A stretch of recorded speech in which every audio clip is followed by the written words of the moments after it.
ஹைதராபாத்தில் கல்யாணத்துக்கு முன்னாடி ஒருத்தர் அழகாக சிரிக்கணும்னு நினச்சிட்டு ஒரு சர்ஜரி பண்ணியிருக்காரு. இப்போ அவர் இறந்தே போயிட்டாரு. அதை பற்றி பார்ப்போம். லக்ஷ்மி நாராயணன் ஒருத்தர், அவருக்கு 28 வயசு தான் ஆகுது. ஸோ அவருக்கு வந்து 1 வீக்கு அப்புறமா கல்யாணம். ஸோ அதுக்காக அவர் என்ன பண்ணார்னா, இந்த நார்மலாக வந்து கல்யாணத்தில் வந்து எல்லாருமே இந்த பொண்ணு மாப்பிள்ளலாம் சிரிச்சுக்கிட்டே இருப்பாங்க. கமல் கூட ஒரு இன்டர்வியூவில் சொன்னார், இந்த மாதிரி கல்யாணத்தில் ஃபோட்டோக்கு நிற்கிறது தான் ரொம்ப கஷ்டம். ஏன்னா நம்ம இப்படியே எல்லாரையும் பார்த்து சிரிச்சுட்டு வாங்கன்றனால அவங்கலாம் போனதுக்கப்புறம் இங்கே பயங்கரமாக வலிக்கும் அப்படின்ற மாதிரி கமல்லாம் கூட சொல்லிட்டு இருந்தாரு. அதே மாதிரி ரீசெண்டாக நான் ஒரு ஹீரோயினை மீட் பண்ணியிருந்தேன், சித்தி இதானி. அவங்க வந்து இந்த வெந்து தணிந்து காடலில் நடிச்சிருப்பாங்க. அவங்க டிம்பிள் வந்து செம்ம அழகா இருக்கும். அவங்க இப்படியே பிடிச்சிட்டு இருந்தாங்க. என்ன மேம் ஆச்சுன்னா, இல்லை இன்டர்வியூ கொடுத்து சிரிச்சு எனக்கு டிம்பிள்லாம் வலிக்குது அப்படின்னு சொன்னாங்க. டிம்பிள் இருந்தால் அது ஒரு பிரச்சனை, ரொம்ப நேரம் சிரிக்க முடியாது, இந்த இடம்லாம் வலிக்கும். ஆனால் டிம்பிள் தானே அழகு. எல்லாருக்குமே வந்து இந்த டிம்பிள் சீக் இருந்தாலே ரொம்ப பிடிக்கும். நம்ம பிரபுக்கு கூட இருக்குன்னு சொல்லி அவர் வந்து செம்ம ஃபேமஸ் அந்த டிம்பிளுக்கு தான். அதே மாதிரி இந்த லக்ஷ்மி நாராயணன் இந்த கல்யாணத்தப்போ சிரிக்கும்போது கொஞ்சம் அழகாக தெரியணுன்றதுக்காக ஒரு சர்ஜரி போயிருக்காரு. ஸ்மைல் டிசைனிங்னு ஒரு ப்ரொசீஜர், அது வந்து டென்டல் டாக்டர்ஸ்லாம் பண்ணுவாங்க. ஸோ அதுக்காக போயிருக்காரு. போன இடத்துல அவருக்கு வந்து இந்த ப்ராசஸ் நடந்துட்டு இருக்கும் போதே பார்த்தா அவர் வந்து கொலாப்ஸ் ஆயிராரு. உடனே அவங்க வீட்டுக்கு இந்த டாக்டர்ஸ்லாம் கால் பண்ணி சொல்றாங்க, இந்த மாதிரி உங்க பையன் கிளினிக் வந்திருந்தாரு, இந்த மாதிரி ப்ரொசீஜர் பண்ணும்போதே கொலாப்ஸ் ஆயிட்டாரு, நீங்க சீக்கிரம் கிளம்பி வாங்கன்னு சொல்லியிருக்காங்க. ஸோ அவங்க வீட்டுல இருந்து கிளம்பி வர்றதுக்குள்ளே டாக்டர்ஸ் எல்லாமே சொல்றாங்க இவர் வந்து இறந்துட்டாரு அப்படின்ற மாதிரி. ஸோ இந்த லக்ஷ்மி நாராயணோட அப்பா வந்து அங்கே ஃபைட் பண்றாரு, இல்லை என் பையனுக்கு எந்த ப்ராப்ளமுமே இல்லை, அவன் நார்மலான ஒரு பையன் தான், ஆனால் அவங்க இறந்துட்டாங்கன்றது வந்து எங்களுக்கு ஷாக்கிங்காக இருக்கு, அவன் இத்தனைக்கும் எங்ககிட்ட சொல்லக்கூட இல்லை இந்த மாதிரி கிளினிக்லாம் போறேன்னு. ஸோ இதுக்கு வந்து நீங்க தான் பொறுப்புன்ற மாதிரி சொல்லிட்டு இருக்காரு. ஸோ என்ன இதுக்கு பின்னாடி ரீசன் சொல்றாங்கன்னா, நார்மலாக வந்து இந்த சர்ஜரிலாம் பண்ணுறனாலே அனஸ்தீஷியா கொடுப்பாங்க. ஸோ இந்த அனஸ்தீஷியா ஓவர் டோஸ் ஆனனால தான் இந்த மாதிரி கொலாப்ஸ் ஆயிருக்காங்கன்னு சொல்லி இவங்க பேரண்ட்ஸ் வந்து கம்ப்ளைண்ட் ரைஸ் பண்ணியிருக்காங்க. பட் டாக்டர் வந்து சொல்கிறாங்க அந்த மாதிரி எதுவும் இல்லை, இவர் எப்படி இறந்தாருன்னு தெரியல அப்படின்ற மாதிரி தான் அவங்க சைடில் சொல்லியிருக்காங்க.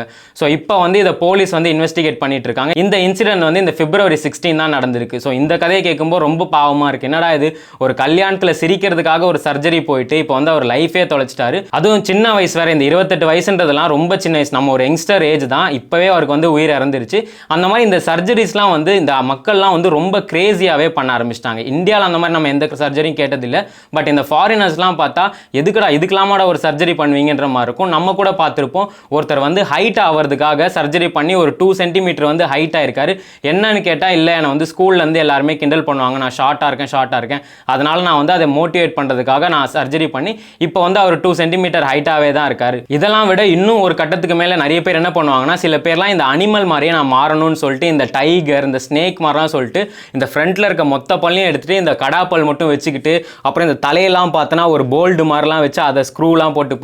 சில பேர்லாம் நாக்கை 2ஆ கட் பண்ணி 2 இப்படி ஆடின்னு இருக்கும், அதெல்லாம் பயங்கரமாக இருக்கும். அந்த மாதிரி கண்ணெல்லாம் கூட சுற்றி வெள்ளையாக்கிட்டு வெறும் பிளாக் மட்டும் சின்னதாக கருப்பு மாதிரி தெரியும். காதெல்லாம் வந்து இப்படி 2ஆ கட் பண்ணிக்கிட்டு ஒரு மாதிரி பயங்கர கொடூரமாகவே இருப்பாங்க. அதே மாதிரி இன்னொரு சர்ஜரி கூட ரொம்ப ஃபேமஸ், ஒரு பொண்ணு வந்து அப்படியே பொம்மை மாதிரி மாற்றிருப்பாங்க. ஃபுல்லாகவே அந்த பொண்ணு ஒரு பார்பி டால் மாதிரி தான் இருக்கும், கசைக்கிறது கண்ணசைக்கிறது பேசுறது எல்லாமே இருக்கும். அதே மாதிரி இன்னொரு நியூஸ் கூட பார்த்தோம், ஒரு மனுஷனே வந்து ஒரு நாய் மாதிரி ஆப்ரேஷன் பண்ணி சுத்திட்டு இருந்தாரு ஜப்பான்ல. அதுக்கப்புறம் வந்து இந்த ஃபேமஸான சர்ஜரி வந்து இந்த பிளாஸ்டிக் சர்ஜரின்னு சொல்லுவாங்க.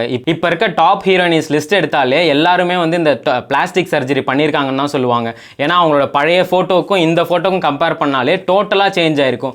முன்னாடிலாம் சீக் அவங்களுக்கு இப்படி ஷார்ப்பாக இருக்கும், இப்போ பார்த்தா ஒரு மாதிரி கர்வாக இருக்கும். அதுவும் இல்லாமல் இந்த கலர் கூட ரொம்ப பிரைட்டாக இருப்பாங்க. எல்லாருமே வந்து இந்த அழகா இல்லை அழகா இல்லைன்றனால தான் இந்த மாதிரி ஒரு சர்ஜரிஸாக போகிறாங்க. ஆனால் கடவுள் வந்து நமக்குன்னு ஒரு ஃபேஸு நமக்குன்னு எல்லாமே கொடுத்துருக்காரு. அதுவே வந்து எல்லாருமே சொல்லுவாங்க இந்த அவுட்டர் பியூட்டின்னு. ஆனால் அவுட்டர் பியூட்டிலாம் இல்லை, எல்லாருக்குமே ஒரு இன்னர் பியூட்டின்னு ஒன்று இருக்கும். என்னதான் நம்ம அழகாக இருந்தாலும் உள் மனசு கெட்டதாக இருந்தால் அது அவங்க கெட்டவங்க தான் சொல்லுவாங்க.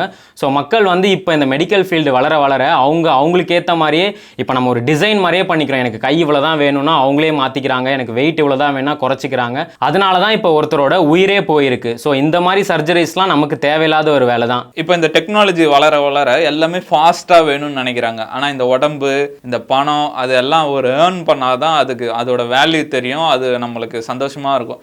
இப்போ எல்லாருமே உடம்பு ஃபிட்டாக வச்சிட முடியும்னா அதோட வேல்யூவே இருக்காது. அது ரொம்ப கஷ்டமான இருக்கிறனால தான் அதுக்கு வேல்யூ இருக்குது. இப்போ மக்கள் என்ன பண்ணுறாங்க, நம்ம காசு குத்தி ஈஸியாக வர வச்சிடலாம், இந்த மாத்திரையை வாங்கி போட்டு உடம்பு கம்மி பண்ணலாம் அப்படின்னு நினைக்கிறாங்க. ஆனால் அதுக்கு சைடு எஃபெக்ட் பயங்கரமாக இருக்கும்.